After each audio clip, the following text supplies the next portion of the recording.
Essa semana que vem é semaninha de folga. Depois teremos uma semana de revisão para a prova. E na outra semana a prova. Então, assim, acredito que final do mês, se eu não tô ficando doida, né? Final do mês, mais pro final do mês, vai ser a nossa avaliação bimestral. Já até mandei o conteúdo. Vai ser sobre o capítulo 6. E deixa eu ver aqui. E eu acho que o 7, que vai dar tempo, né? Como nós estamos tendo 2 aulas, vai dar tempo da gente estudar o capítulo 7 também. E é isso, tá? Mas aproveitem a semana para descansar, para ir tomar sorvete, para ir andar de bicicleta um pouquinho. Tudo com muito cuidado, tá? Muito cuidado, todo mundo com máscara, todo mundo se protegendo, tá bom? Gente, então vamos lá? Deixa eu compartilhar aqui com vocês. Ô, gente, agora uma coisa vocês podiam fazer, né? Podia abrir a câmera aí para eu me despedir dessa semana. Que tal? Aí o Gabriel. Quem mais? Quem mais vai abrir a câmera para mim? Ô, Gabriel. Daiane, ela tá ligada, mas tô com o notebook sem a câmera. Tá com o notebook sem a câmera? Então tá perdoada, Isabel. Ninguém mais vai mostrar carinha para mim, não? Ô, Daiane, o meu notebook tá com um negocinho na câmera. Ah, vocês estão tudo desculpa pro meu lado, tá? Eu queria ver se eu fosse dar um prêmio hoje, tá? Se vocês não iam abrir a câmera. Dá um prêmio pra mim, Daiane. Vai ser, ó, quem mais tá abrindo a câmera aí pra mim? A Carol tem séculos que eu não vejo. Ó, quem mais tem pra aparecer pra mim? Estela, a Maria Fernanda, a Gabi. As três. O Gabriel de vez em quando aparece pra mim, o Gabriel Temer. De vez em quando. A Isabelle, bem de vez em quando também. Tá? Então, eu acho que podia mostrar carinha só pra eu matar a saudade. Sem interesse, tá, bonitezas? Ô, gente. Mas é bom ver vocês, eu fico feliz, tá? Amores, então eu vou lá. Ô, Daiane. Pronto. Daiane. Oi. Aqui, você tava falando que você tava cheio de bebês hoje. Meu irmão só não tá me perturbando porque ele tá vendo desenho. Seu irmão? Não estaria aqui do meu lado me perturbando. Meu irmão tem 4 anos, Daiane. Pois é, pode chamar a família para participar da aula, não tem perigo, não. Claro. Peraí que eu vou chamar a minha avó também. Muito bacana, Daiane. Então, pode chamar a família para participar da aula, pra gente trocar umas ideias. Daiane, Diga. foi engraçado. Quando a gente foi fazer a feira, acho que você não participou, não. Aí minha bisa tava aqui. Ela tem 87 anos. Aí ela tava assim comigo, porque ela faz videochamada para as irmãs dela, só que aparece só uma delas, né, que ela ainda não sabe fazer em grupo. Aí ela fala, nossa, fica lá, eu e a Maria lá tentando olhar uma pra cara da outra, toda hora sai. Agora fica essa montoeira de gente aí olhando pro computador, uma turma de bobo. É a tecnologia, né? Gente, vocês são demais. Vamos lá, então. A tecnologia é o meio que a gente tem, né, Maria Fernanda? Tá bom que tem esse meio ainda, né? Senão o negócio é pior, tá mais difícil ainda. A gente tava falando um dia desse, gente, já que a gente tá falando sobre isso, como que seria, por exemplo, em outras épocas, como que aconteceram essas pandemias, né? Tipo, na gripe espanhola, vamos falar lá da Idade Média, as pessoas não tinham esse recurso que a gente tem. Então, as pessoas tinham que ficar bem trancafiadas em casa mesmo, assim, com pouca comunicação. Então, era muito mais difícil. Mas vamos lá. Nós vamos falar agora da ética kantiana. Comecei a falar um pouquinho com vocês na outra aula. E essa ética, segundo Kant, ela se desenvolve por meio da razão. Como nós já vimos, gente, para Kant, vou até marcando aqui, vocês vão aí comigo, tá? Para Kant, a ação moral não pode ser motivada por interesses, tá? Então, por exemplo, igual alguns pensadores na antiguidade. eu vou buscar, então, tentar promover para eu ser feliz, ou para a questão da ética, né? Buscar o prazer e evitar a dor. Ou se não, vou ser ético, por quê? De acordo com a Idade Média. Porque eu quero ir para o céu, não quero ir para o inferno, né? Porque lá na Idade Média, as pessoas, muitas vezes, elas buscavam ser éticas, não por ser algo correto, né? Não por ser algo bacana, mas porque eles tinham medo de ir para o inferno. Então, para Kant, a gente não pode ser movido por esses interesses. Para ele, a principal fonte da ética é a razão. Então, ele falava o seguinte, dizendo que todo ser humano racional, ele tem capacidade, gente, para saber se a atitude que ele está tomando é ética ou não.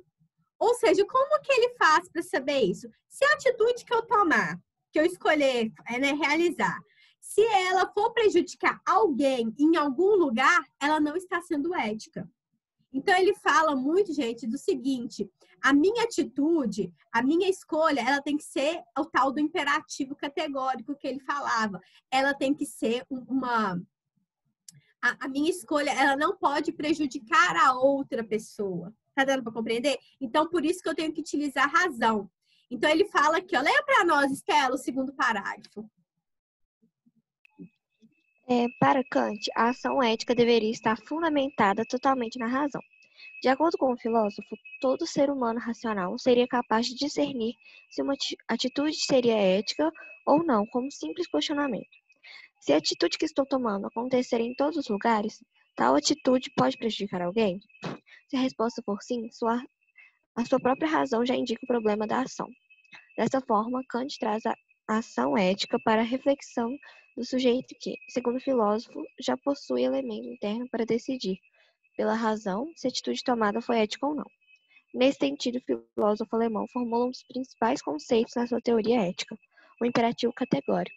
Amores, podem marcar aí onde que eu marquei aqui, Então, então Kant falava, você, Estela, você, Gabriel, você, Tainá e o restante da turma aí que eu não tô vendo os nomes aqui, o que acontece? Vocês são seres racionais. Então, vocês possuem a capacidade de saber se aquela atitude vai prejudicar alguém ou não. Se você vê a partir da sua razão, tá? A partir da sua razão, que aquela atitude vai prejudicar alguém, essa ação não deve ser realizada. Mas o que, gente? É de acordo com a razão, né? De acordo, assim, por exemplo, eu vou fazer isso aqui, porque isso aqui vai ser bom para o meu amigo, para o meu chegado. Não, a gente tem que utilizar a razão, gente. Tem que utilizar a ética. Tá dando para compreender? Deixa eu ver se tem alguma pergunta. Para com isso, Gabriel, de bobeira. Então, gente, para esse filósofo, o domínio racional, isto é, a ação moral, só é possível porque somos seres dotados de razão. Então, para ele, né, gente, eu só sei fazer escolha porque eu sou um ser racional, eu sou um ser que pensa, gente. Eu sou um ser criativo. Então, a partir disso aí, a partir da minha racionalidade, nós podemos criar leis, né? Podemos criar, saber discernir o que é certo e o que é errado. Então, para a gente concluir esse pedacinho aqui, vai marcando aí, tá, gente? Onde que eu fui pedindo para marcar. Esses princípios ou leis definem nossos deveres e, por isso, devem determinar as ações de todos os indivíduos, independentemente, olha que interessante, de sua cultura ou hábitos sociais. Esse caráter universal que caracteriza a ética kantiana tem como fundamento o dever. Nossa racionalidade, distribuída a todos os seres humanos de modo equânime, determina a lei moral, isto é, ela possibilita que pensemos sobre qual é a forma de agir e se o caminho escolhido pode servir como modelo para a ação dos outros. Então, é assim, vamos pensar. Eu pratiquei uma ação com relação à Estela. Aí, realizei essa ação e tal. Aí, só que eu tenho que pensar, eu tenho que colocar na minha cabeça assim, será que se a Estela fizer isso comigo, vai me prejudicar? Será que vai ser ruim? Tá dando pra entender? Então, por isso que ele fala que a gente tem que agir com a racionalidade. E que nós, como seres humanos racionais, nós possuímos a habilidade e a capacidade, né, de saber como agir, de saber como determinar as nossas ações, porque nós somos seres pensantes. E sempre colocar na balança. Se eu fizer isso com o outro, será como é que vai ficar? Então, se a minha ação vai beneficiar a Estela, mas vai prejudicar o Gabriel, ela não pode servir como imperativo categórico, ou seja, como uma lei para todos. Beleza, minha gente? Beleza. Essa frase, pode falar? Beleza. Beleza? Então tá. Escreva o importante nessa frase aqui. A gente já estudou sobre ela, mas ela é extremamente importante. Age somente segundo uma máxima tal que possa, ao mesmo tempo, querer que ela se torne uma lei universal. Então, gente, vamos pensar aqui. Presta atenção no negócio. Vamos supor que a Tainá já é maior de idade, né? Já tem muito dinheiro, ficou a cara da riqueza e vai comprar um carro. Aí, a Tainá tem um carro mais velho, vamos pensar. E ela vai falar assim, ó, ô Joãozinho, você quer comprar meu carro? Mas o meu carro é top, é muito bom e tal. Faz uma propaganda do carro dela. Só que o carro da Tainá tá cheio de problema. Cheio. Tô dando só exemplo, tá, Tainá? E ela quer vender esse carro. Mas... Tá bom, Daiane. Aí o que acontece? Ela foi lá e vendeu o carro pro Joãozinho, falando que tava bom, mas tava cheio de problema. Aí, o Pedrinho vai vender um carro pra Tainá, né? Porque ela vendeu dela e quer comprar outro. E o Pedrinho fala assim, ó, Tainá, esse carro aqui, ó, carro importado, chique no último, pode comprar. Só que o Pedrinho passou o carro cheio de problema pra Tainá. Então, o que acontece? Moralidade tá como? Não, tá tudo ruim. Tudo tá ruim, só que eles falaram, tanto a Tainá quanto o Pedrinho, falaram que o carro tá top de linha. Só que, na verdade, gente, por que eu tô usando esse exemplo? Porque da mesma forma que talvez o que a gente não quer pra gente, a gente não pode querer pro outro. Tá entendendo? Então, por exemplo, se uma pessoa faz alguma coisa ruim, muito provavelmente pode acontecer uma coisa ruim com ela, não é? Vocês não acham, não, gente? Sei que eu tô até fugindo um cadiquinho do que tá aqui, assim, mas... gente, então nós devemos ser honestos. O que eu não quero de ruim para mim, eu não posso desejar para o outro.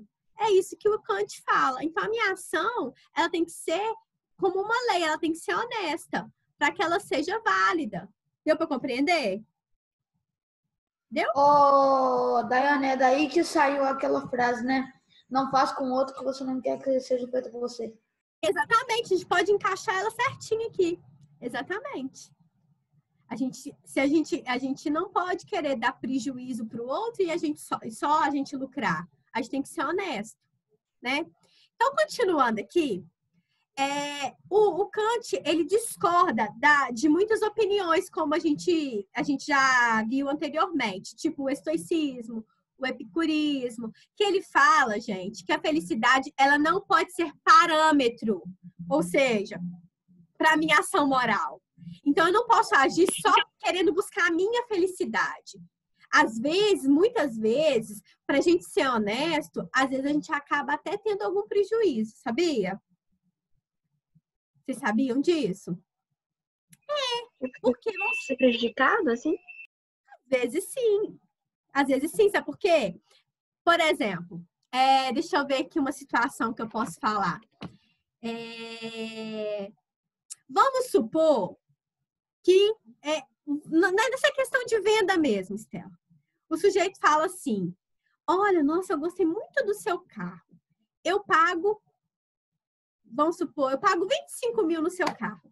Só que o carro tá cheio de problema, vamos supor que ele tá cheio de problema. Será que é justo eu cobrar um preço tão elevado do sujeito se o carro tá cheio de problema? Tá dando pra você compreender? Então, às vezes a honestidade, ela até leva a gente, não é a ter prejuízo, mas a gente às vezes deixar de ganhar, entendeu? Você tá entendendo? Entendi. Sim. Igual na fila, eu lembro direitinho disso, gente, na fila da escola que eu trabalhei há um tempo atrás, no dia que tinha lanche especial, aí tinha um menino que falava assim com a tia da cantina, tia, eu não ganhei o cartãozinho para ganhar o picolé, não. E o abençoado já tinha ganhado e pegava 2 cartõezinhos para ganhar 2 picolés, por exemplo. Ou seja, ele ia ficar mais feliz, mas ele estava achando com desonestidade. Deu para compreender o exemplo? Então, é disso aí que eu tô querendo explicar para vocês. Então, vejamos alguns exemplos que nos ajudam. Gente, antes disso, marca aqui, por favor. Então, vamos ver alguns exemplos que nos ajudam a compreender a ética kantiana. Pode ler para nós, Tainá?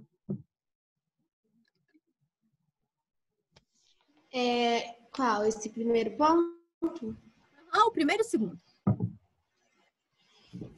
É ético ou antiético conversar paralelamente durante a aula? É antiético, não pode ser errado.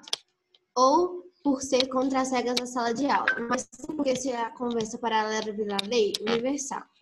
Ela será contraditória com a ideia de aula, impossibilitando os alunos de aprenderem. É ético ou antiético roubar?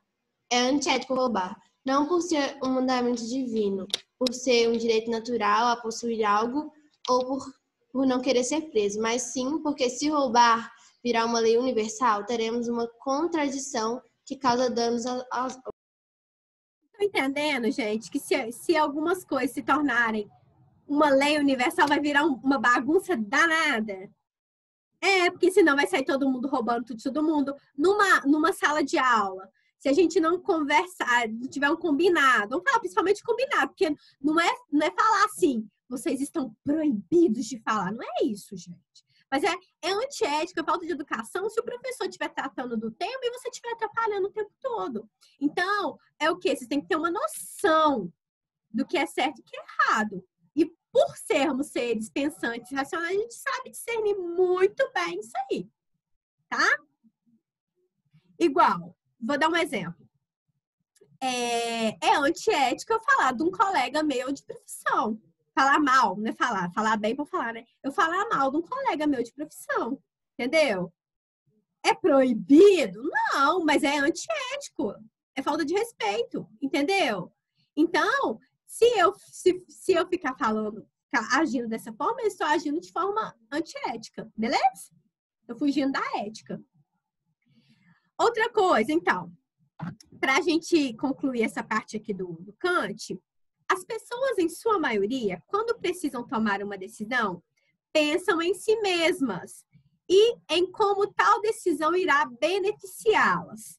Sobre isso, Kant propõe uma inversão do modo de olhar. De acordo com o autor, quando houver a necessidade de agir, é preciso pensar no todo. E se essa ação pode se tornar universal sem prejudicar outras ações. Então, pode marcar aqui também. Deu para entender, gente, a questão do Kant? Ô, Daiane. Diga. Mas, por exemplo, algumas coisas podem virar universais e outras podem, às vezes, até prejudicar outras ações. Sim. Por isso que a gente tem, Estela. Só um minutinho, deixa eu só ver se... tá gravando direitinho aqui.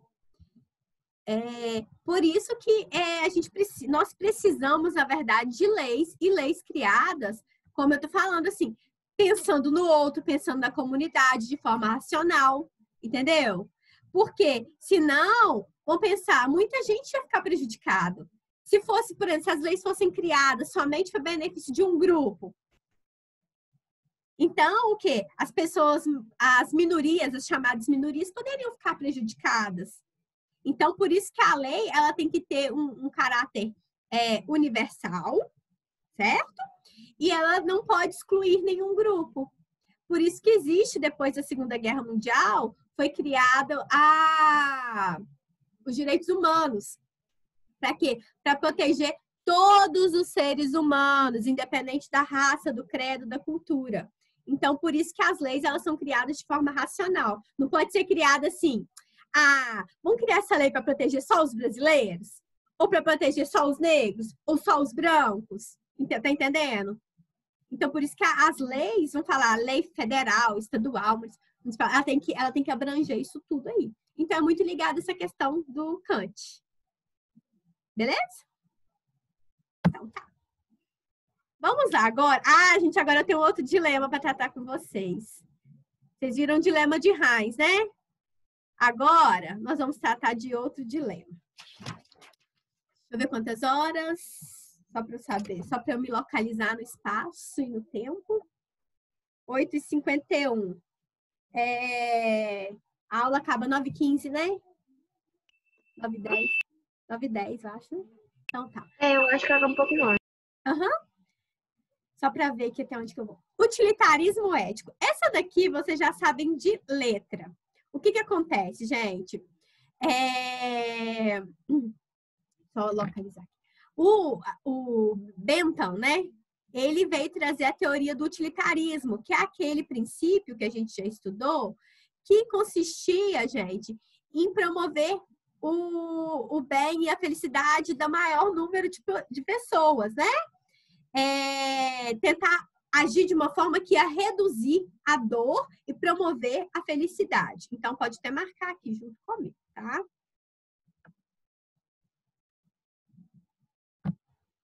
Então, ele defende o quê?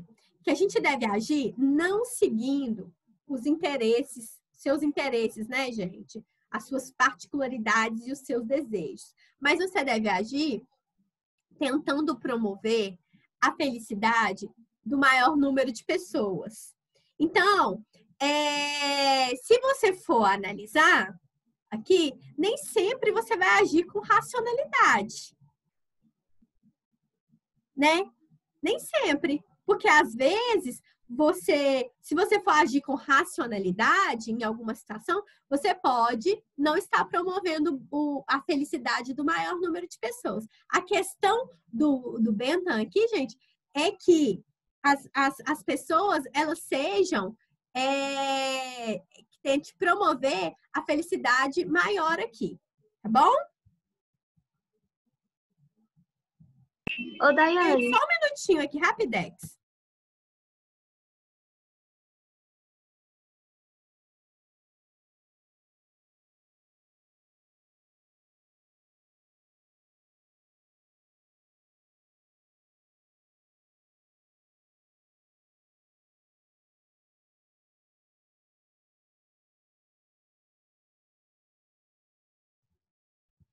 Então, gente, o que acontece? Só voltar aqui, tá, gente? Eu tive que parar aqui rapidão. O que acontece? A ideia é promover a felicidade do maior número de pessoas, independente se talvez a situação está racional ou não. Então, o princípio da maior felicidade está aí nesse quadrinho azul. Pode até marcar aí. Marca aqui, gente. Escreva importante. Daiane.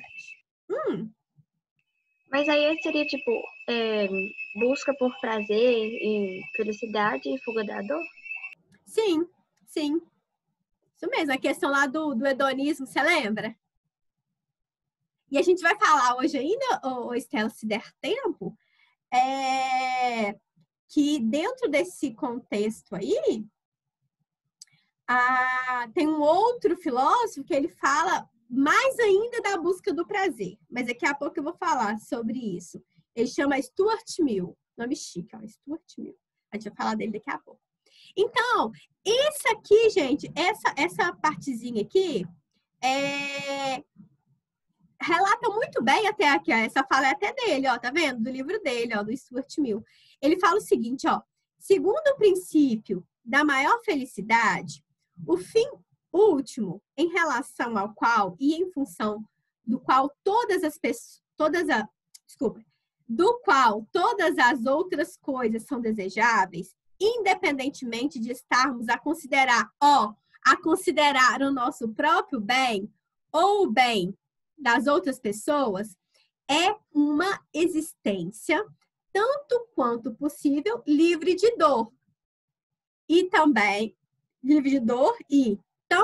na medida do possível, rica em prazeres, no que respeita à quantidade e à qualidade. É o que a Estela falou, gente.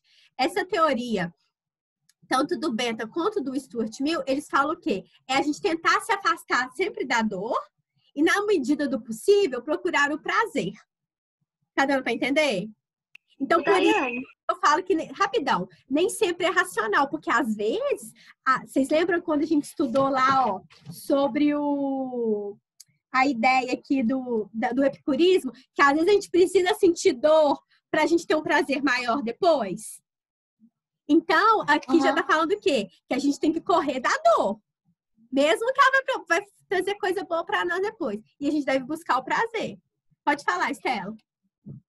Era isso mesmo que eu ia te perguntar. Tipo, por exemplo, tomar uma vacina é bom, mas pode causar uma dor pequena, mas depois trazer uma felicidade. Exatamente, essa é a teoria do epicurismo. Eu gosto de tomar vacina.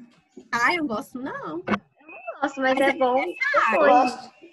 Eu gosto. Não, tirar sangue, eu quase morro. Senti um furo na pele. Aí, gente, deixa eu ver. Nós vamos tratar de um dilema aqui. Presta atenção nesse dilema. Vamos imaginar a seguinte situação, ó.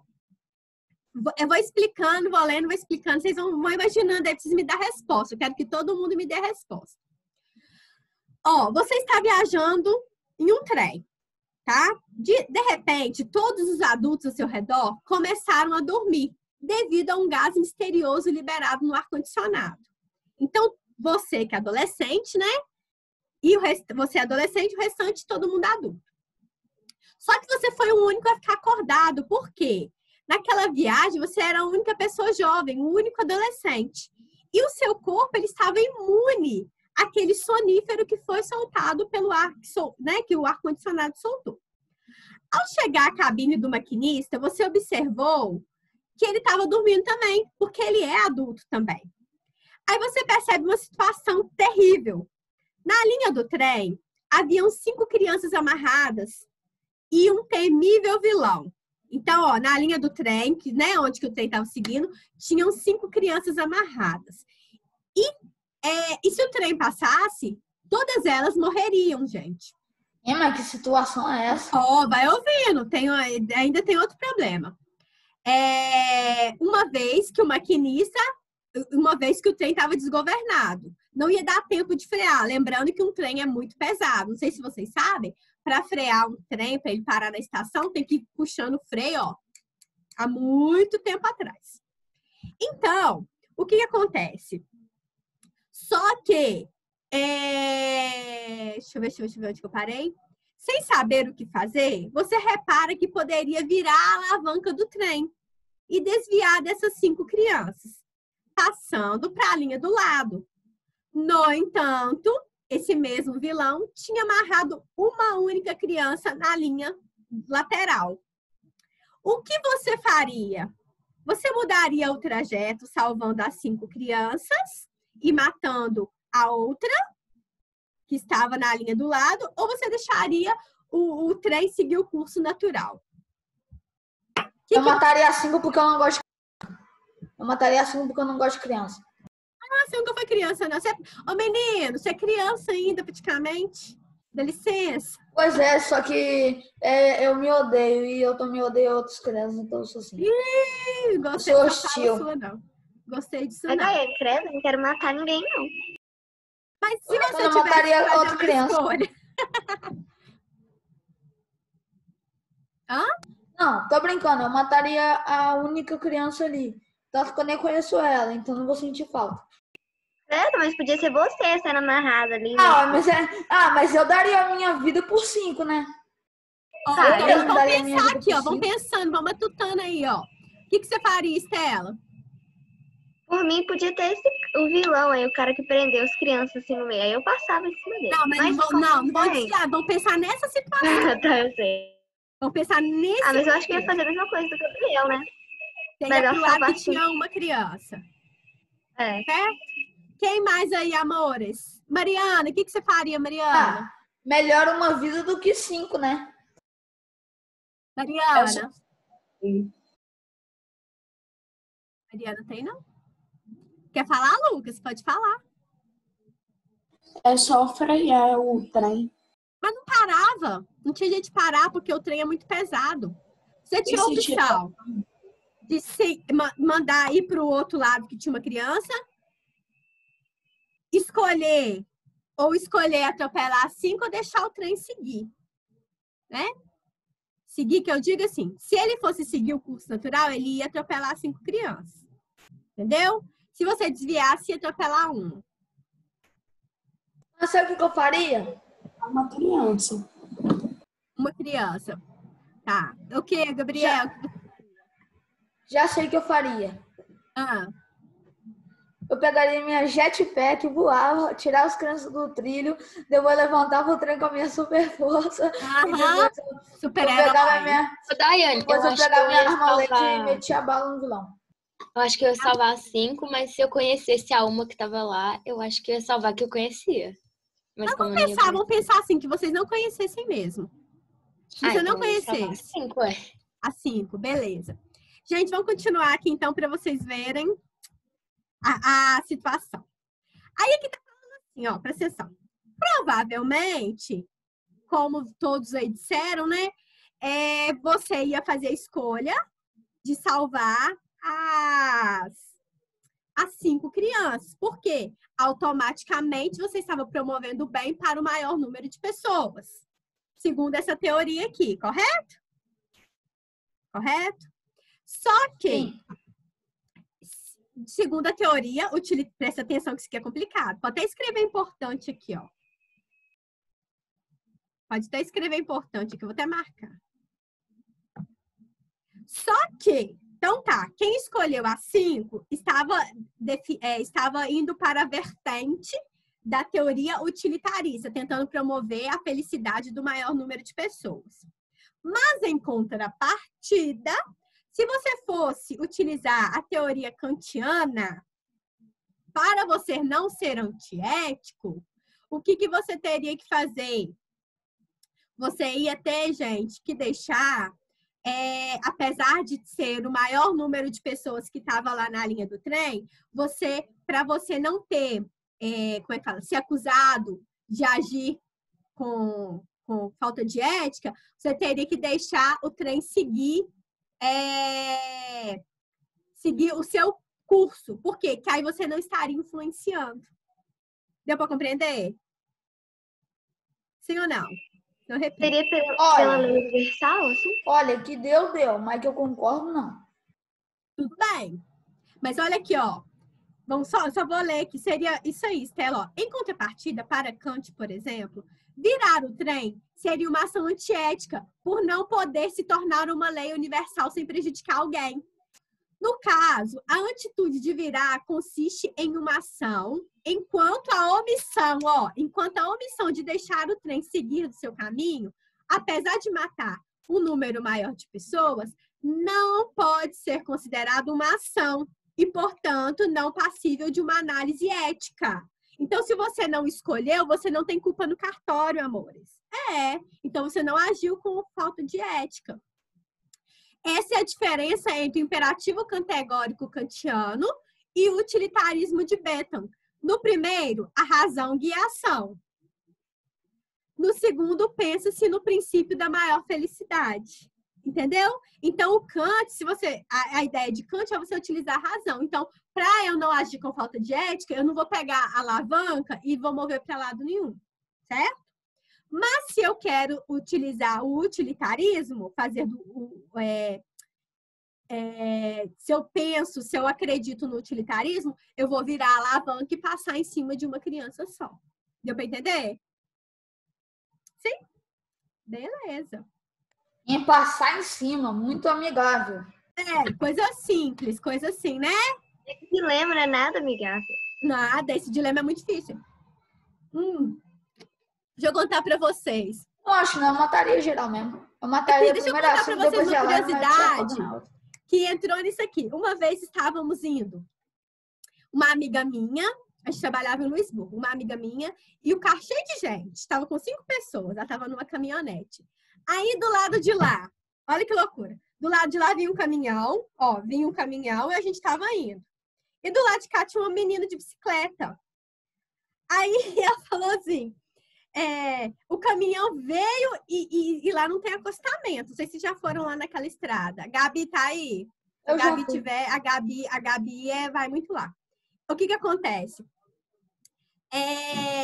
Quando o caminhão veio, em vez dela jogar pro lado do menino, que nós éramos 5, tô dando um exemplo.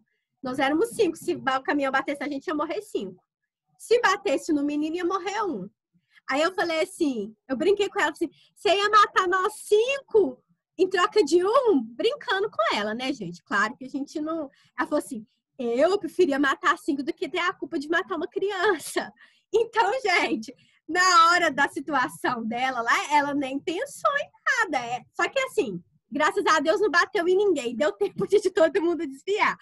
Mas se a gente for pensar nessa questão, ela não estaria utilizando o utilitarismo. Deu para compreender? Deu? Tá. Gente, tá acabando a aula, que triste. Vamos fazer assim, então. Quer ver? Deixa eu ver. Será que dá tempo? Não, não dá tempo. Falta 1 minuto e 40. Não dá tempo da gente terminar. Faz um X aqui, ó. No Stuart Mill aqui, que a gente vai falar que ele defende a busca do prazer mesmo, tá? Marca aí na página 36, o último parágrafo aqui, que foi onde nós paramos. Tá bom? Gente, aí vai ficar uma atividade para vocês fazerem. Quando a gente retornar, eu termino o capítulo e faço a correção para a prova bimestral. Precisa te enviar? A atividade? Não, não precisa. Você só tem que fazer, Gabriel, você tem que ter ética para fazer, porque vai ajudar na hora da prova. Entendeu? É qual atividade, Daiane? Eu vou marcar lá no grupo, é a atividade 5, da página 35. Ah, beleza. Vai ser só uma mesmo hoje. Gente, descanse bastante, tá? Aproveite os dias de folga. Vou sentir saudade, de verdade, tá? Eu tô cansada, mas eu vou sentir saudade de todo mundo, pode ter certeza. E é isso, né, gente? Aproveite aí. Vamos esperar a aula fechar, né? Que ela vai fechar a qualquer momento. Tchau, Daiane. Tchau, Daiane. Beijos, fiquem com Deus. Bom descanso. Qualquer dúvida, estamos aqui, tá bom? Tchau, Daiane. Tchau! A dor da partida é triste.